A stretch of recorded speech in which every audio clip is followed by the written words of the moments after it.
And the Lions control things here at Bill and Shirley Reynolds Court. Eric Hallen's first shot, no good. Aboard Cisse.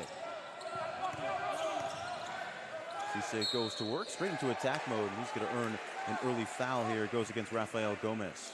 Yeah, a bit of a mix-up there for Stanton. Off the opening tip, usually you're standing next to your matchup right off the opening tip, but then all of a sudden they lose Eric Hallen in not even transition. Bryson Metz, easy pass right there. Eric Hallen missing the easy one, but can't give him too many of those. He's going to make you pay.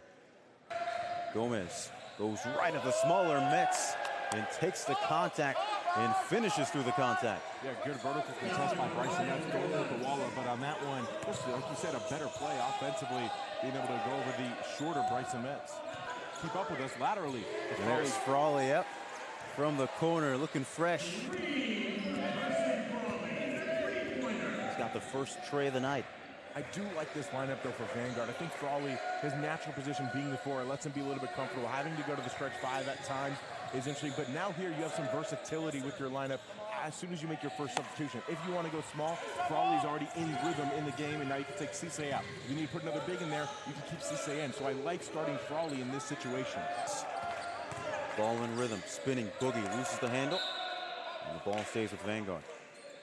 Yeah, you see Griffin there on the clamp down. Every time that Boogie has drove, you've seen 5 bodies for Stanton in the paint. You think back to his previous turnover, or excuse me, where he got a shot blocked. Eric Comm was wide open in the corner. Boogie did his job. He's got to do a better job of recognizing that sometimes his penetration is not to score, but to actually hook up everyone else. Then the shot clock here for the Lions. Metz scrambles past 2, gets up to Jay. Can he put it down? Yes, he can.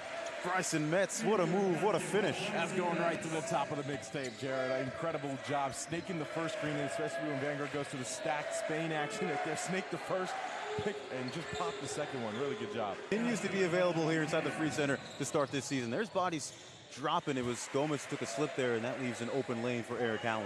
Yeah, Eric Hallen said, I'm going to save my bunnies for another day. Swillis looking for space. Swillis did well to keep his hand straight up, and here comes Vanguard going the other way. Really quality defense there by Dylan Swillis, not bailing him out. There's all that movement for Stanton. It just really ends up in one-on-one ball. Short from Colley. Stanton looking stagnant.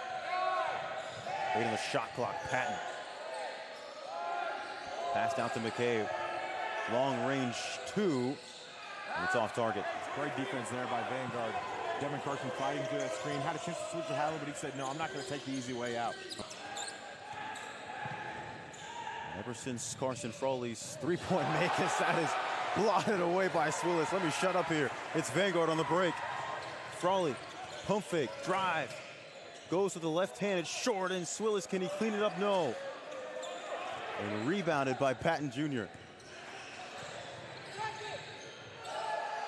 Down low, Butterfingers for Alonso Quiroz. There's so much to dissect about what just happened right there. There's 2 things that stuck out to me. One, Dylan Swillis is a freak athlete. Oh, yeah. The hard part for me is you look at the transition. Stanton was looking like they were going to go 1-on-5, but they somehow turned it into a 3-on-2 game because Vanguard was just so lackadaisical in getting back on defense. So it's very interesting to see Stanton right now just switch to his own. Given an ounce of space, they work it to Colley. And hard off the iron. That was a much better look. That one, his feet were more steady. We've seen him miss a lot ever since that Friday game. Before the game, I want to see Alex Stewart play. Didn't see him in the first 2 games. Pacifica Christian High School product. You could see him. He was waiting for that ball. He was trying to find any opening to get it down to the block. He just did his job. Obviously, a team goes zone. You put your 5-man low. He's working dunker to dunker. Play a little high-low. Get the ball inside. Simple action, gets him his first bucket. Gotta love that one. But Devin Carson right there got a little lucky right there. They went to a little bust action on the elbow, and then they were going to backdoor the wing. Devin Carson was denying the wing. A lot of teams would do that against Vanguard to try to loosen up their pressure, but Devin Carson did a good job just being aggressive to blow it up. Drifts to Stein. Stabbing at Allen. Nice scoop pass. Count it, and the foul. There's one guy on this team for Stanton that, well, there's a couple actually between him and Nigel McCabe. Alex Stein, love his game. He's just such a steady player. Obviously, you know, he's had a cup of coffee against Vanguard before, but I mean, this guy's just been so steady. Doesn't look to score, but I mean, some plays like that, just stop at the nail and be like, okay, what do I got? Bang, back door, easy money. So a chance for 3 here for Thomas Davison, the 6'3" junior out of San Andreas. Transferred in from Merced College, and he's offline on the free throw. Lions want to push the pace here. And they stretch it back to double figures at the baseline for Stewart. He was one step ahead of it as it kicked it out to Swillis, and now Allen. And another offensive rebound by Swillis.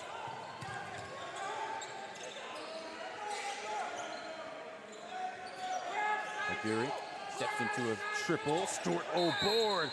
And he's headed to the free throw line. With a smile, too. You gotta love Alex Stewart.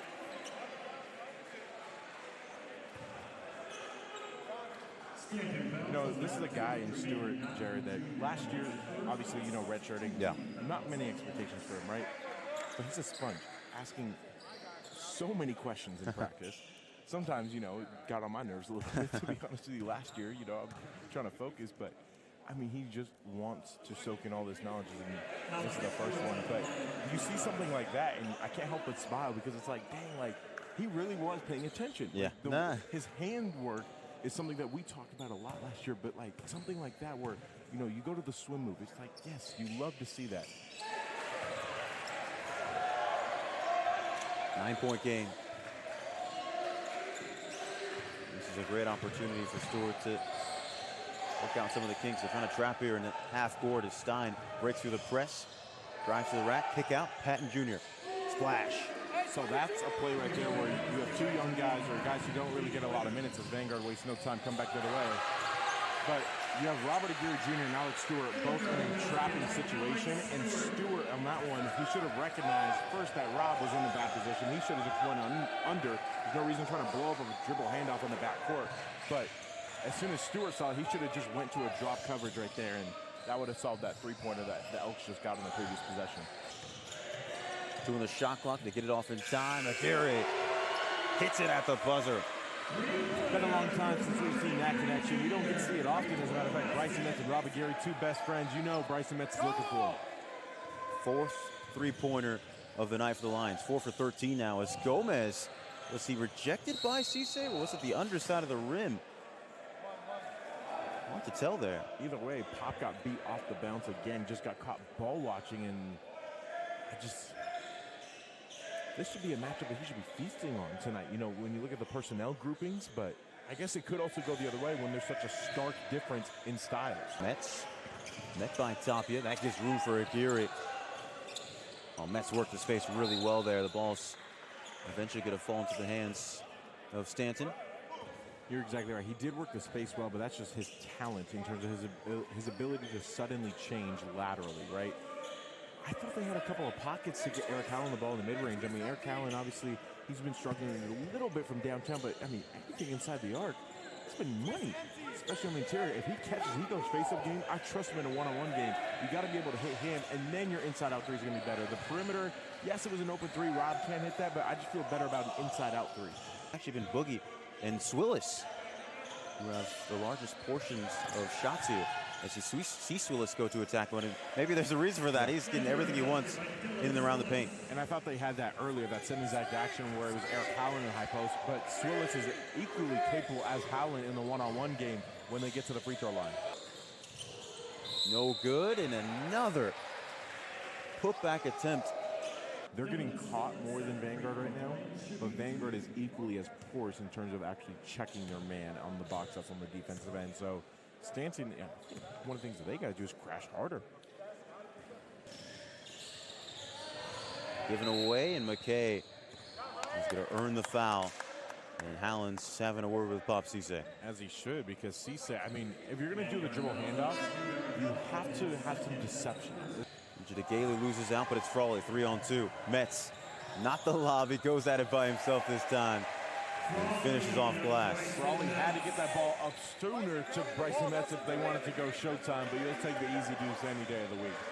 Welcome back as Sampson across from us, showing off the moves and giving out some stuffed animals and plushies. A little tap up with the ref on the far side. We're locked and loaded and ready to go. Well, we had a mascot code red during senior night for women's volleyball on Friday. Mascot's head fell off, almost scarred the kids. That was an unfortunate turn of events, but glad to see he's keeping his head here. Oh, what a move from Swillis. Wow. Just talking about keeping your head, but Dylan Swillis looked like he spun his own head off right there, lost his balance, but still able to plant that right foot on the ground. Stone sees an opening, but it's closed up by Swillis. Around the horn now for the Elks. Extra pass. It's McKay, drives the jab step, drives to the elbow, pump fake, waits on a dime, bricks off the backboard. Rebound Frawley. Jace Allen won that possession. Oh, excuse me, this is a near turnover for Frawley, but Jace Allen won the defensive possession for Vanguard right there because of his X out. Dylan Swillis was late jumping to the ice on the ball screen. Devin Carson was late. Vanguard was in scramble mode. They played behind. Jace Allen exited out. Really good job. Catch and shoot for Colley, you bet. He needed that one. After his Friday night performance, where he was blazing hot, earned himself a starting spot on Saturday. He cooled off tremendously in that game against the Toro, so he needed that one to really get himself going and hopefully carry that into San Francisco this coming Saturday. This time they give it away on the dish down low. And I like what you just talked about right there, Jared. Those 6 times tonight turning the ball over. The assist turnover ratio is going to be something to watch because Vanguard was in the negative in each of the first 2 games. 13 turnovers to 8 assists against Sanborn, 12 turnovers to 8 assists against Dominguez Hills. Tonight, they're already up to 16 assists on 20 field goals. That is healthy, as you're going to see another one right there. Jace Allen doing the helper to Dylan Swillis, but the turnovers being low, that's a good sign, and hopefully they can build on it, as we mentioned, because they got a tough test against another CCAA school in SF State on Saturday. Tying up. Belted across in the corner for Stone, and he steps out of play. Goodness gracious. Wow. Well, something I want to touch on with the turnover talk, because, you know, Stanton themselves, they only have 14, which their season average is 18. Wow. And it's really interesting because I remember last year's team, it just felt like we just suffocated any team who came in this gym. And that has just not been the look of this team so far defensively. And then that's not a discredit to them as Colley hits. But they don't quite have that. We saw it late against Cal State Dominguez Hills. We tried to force. That was us all game last season. Yeah. And you know what I'm going to say? The reason for that is, I mean, we had some dogs in the backcourt. we had some dogs in the backcourt, but who was orchestrating them? Come on, Jared Rowe. You know, it is different, right? This is a different team, so every team's DNA is going to be a little bit different, right? So this year's team, you talked about, it doesn't have that same look to it, but you're trying to find a way to win with what you have, right? So maybe it's not going to be that same up underneath you for 40 minutes type of mentality that we had for the last 5 years that I was playing, right? So this year's team, you might, I don't want to say sit back, because this team we still got Boogie, right? Yeah, they use their athleticism really well to catch you slipping in your half-court set. Yeah, so like a guy like Tony Colley and Dylan Swillis, right? You're counting on their instincts to be able to intercept passes, but you're not content with giving up triples, and it's not a pack line defense. It's just, Vanguard's got to be very smart about how they employ their personnel. So, and I think that's what we talked about all weekend long. This is what the early season is about, is finding out what works for your team. So yeah, maybe you're trying to, do what last year was, but obviously, you talked about it, the eye test would say we're not trying to do that, right? So now you think about, well, what is going to work for Vanguard this year? Maybe this is the recipe for them defensively. That's Allen looking for some defense in the offense, and that's over the back from Tony Colley. I mean, that's going on the ref's demo tape for how to call it over the back foul. He's missing that time, Griffin. Early on the pass goes Stewart. Here comes Carson. Waits for the commitment and puts it up off glass. How good has Alex Stewart been tonight? Obviously, he does first game action of his career, but he just looked at home tonight. Yeah. Fit right in. Pushing into Jacobson and Sulky. JT saying slow down a bit. He's going Route 1. Gets the friendly roll and bounce. When does he ever listen to me anyways, Jerry? No, Arshad's such a good person, so it's good to see him get some burn out here right now. Viola on Friday at 7 p.m. And who do you guess is their second of the back-to-back? It's Point Loma. Number 7, Point Loma, yeah. Having Point Loma on the second night of a having Point Loma in general is a scary thought, but then having them on the second night of a back-to-back is big test, tough test. Virtually impossible.